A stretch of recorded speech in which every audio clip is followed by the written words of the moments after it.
So the Florence, the Florence and East Coast beef. After all them years, it came to Queen Street. Inglewood threat say thing didn't last, but all right. But Last 3 years though. no, it didn't.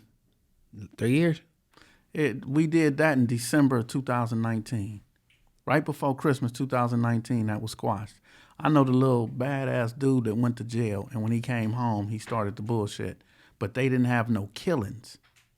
19, 20, 21. The killings started in 22. Okay, so the one that stood strong, East Coast and Florence, because I remember when they first kicked off with them, that's when they were saying you can't wear no white T-shirts to school and all that little stuff, whatever. So, and how did that? I kind of know the backstory, but you want to share like who kind of spearheaded that? Who? Well, there was a dude. So I work with Chuco's, YJC, and we were on the corner of West Boulevard and Redondo. And they done tore the building down, make it a parking lot. So when we were moving to the east side, there's this one dude from Florence who said, "Oh, y'all can't come over here, especially Skipp coming from the west side, bringing west side kids over here. Y'all gonna get somebody killed." And it was at the heat of the war. So I started looking for somebody who was powerful in the Florencias. And my guy John Mooney, he gave me this other dude's number, and we connected. And the dude came through the center and was filming, and he was filming to a dude who was in the pen. And the dude in the pen said, "That's beautiful. Why they can't be there?" He said, and wasn't nobody over him. The dude who started the war was his little brother with the Florence and East Coast. Right. So he was like, "Yeah, can't nobody tell them that. They should be there." So the homegirl, JP Stone, was on the phone with him every day, letting him know, okay, they're writing on the walls. We about to take it off. Some black girl got shot down the street. Mexican lady got robbed. So the dude was like, "Man, I'm about to kill all this." And he told Petra, he said, JP Stone, he said, "Shit, get me somebody from East Coast." So I got her somebody. And the dude said, "Yeah, man, I'm going to call you back on that one." And this dude is supposed to be the founder of 11-8, Cute 102, all that. So I'm like, man, that's the right guy. And he ain't calling back.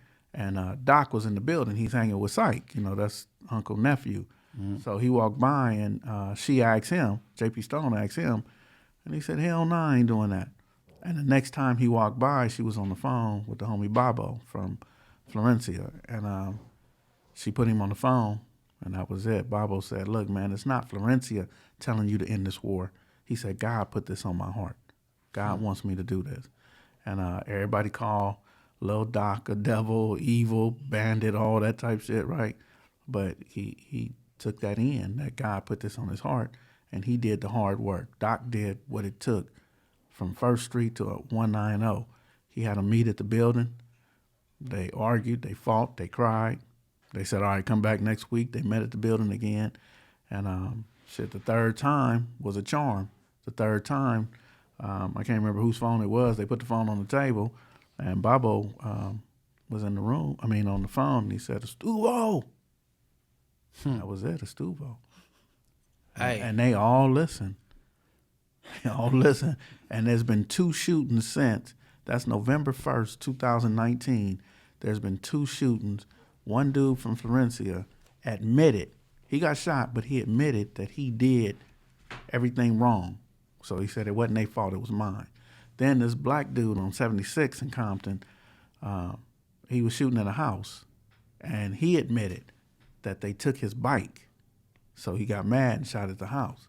So it's not like we letting it ain't gonna be, the rumors, and these dudes is admitting, yeah, I fucked up.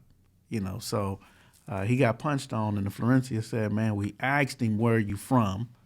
He said, "I don't bang." If he'd have said he's from East Coast, he probably thought they was gonna kill him, but if he'd have said he's from East Coast, you get a pass. We cool.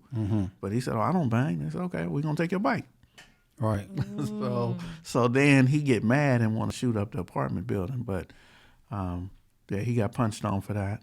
The other dude who got shot from Florencia, he got punched on for that. And they serious about this.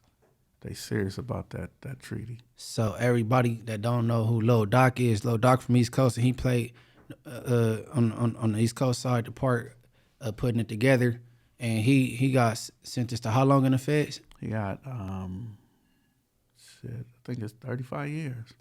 At what age? How old is he right now, you think? Doc is what, 49, 50, something like that. Hey, he helped stop the war that was going on, and a gang of lives just claimed, man, the judge should have gave him leniency just based off that. Right. The judge wanted to give him leniency. I was in there. I know the judge. The judge used to be at Jim Gilliam Park in the jungles with us, right? And I shot my shot. Like, man, this dude done saved lives. We can't count him. He was doing God's work.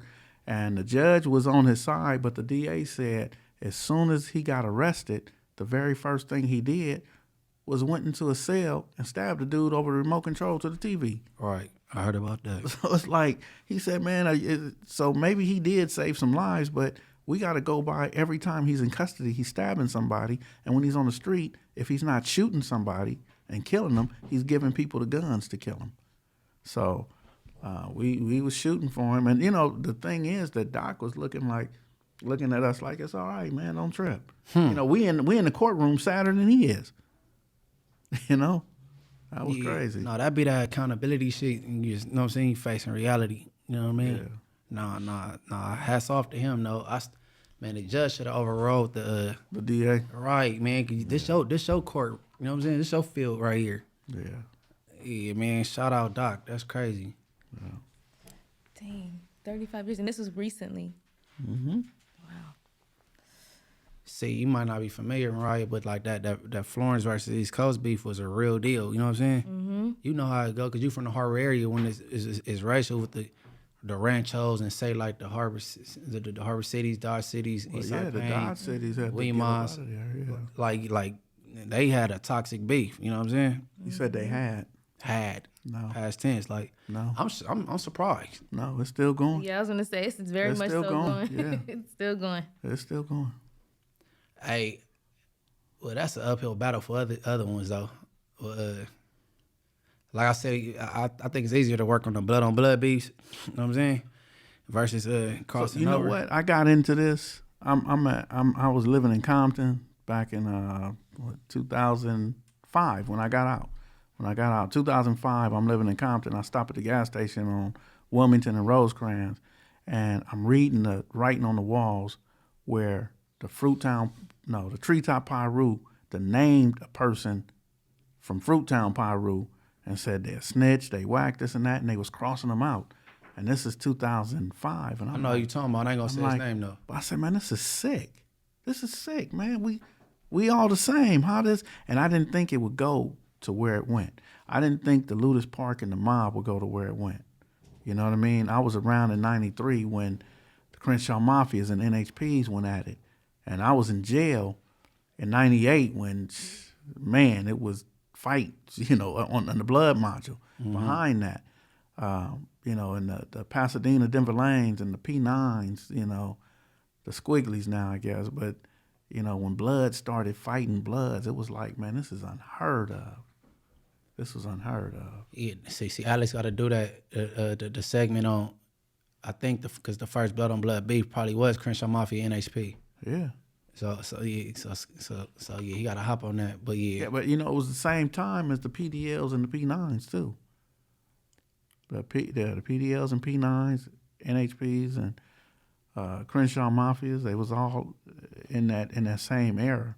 And I'm just so glad that the Crenshaw Mafias and NHPs, it was no peace agreement. It was no real sit-downs. It's just time started the healing process. no, time be healing things. Sometimes when you force it, it ain't cool. You know what I'm saying? Right. Like that shit blow over. Like the homies in the lanes. You know what I mean? Yeah. Like yeah. And I'm gonna have Fig Noon come up here because me and Fig Noon hollered twice in person. I was upset at it. I ditched they hood on a song or whatever. Wish we were tired. You know, so we don't play at the hood day or nothing no more. I remember that. Do you remember? I was looking for you. Remember, Trim brought you to Compton to the office. You remember that? Yeah, I remember. Yeah. I remember, and I brought some of the little homies with me. Yeah. I was like, man, we got to stop this. You can't be dissing. Yeah. No, my dad called. Denver band from Lanes called my dad. guy. And my dad like, man, why you dissing on songs? Yeah, I think he the one who told me. Denver Bam told me to listen to the song, Skip. So I was like, oh, that's crazy, man. That's Dang, crazy. Munchie. No. My dad got on me, but he didn't do it in front of it. And my dad was like, well, it's out now. What you like? But in private, my dad got on me like, man, and that's a week anyway. Why you did? You know what I'm saying? I'm like, all right, man, whatever. Right. So later on, when I was thinking, man, Munchie gonna ruin this, he gonna blow this. Everybody was saying, man, call his daddy. Call his daddy.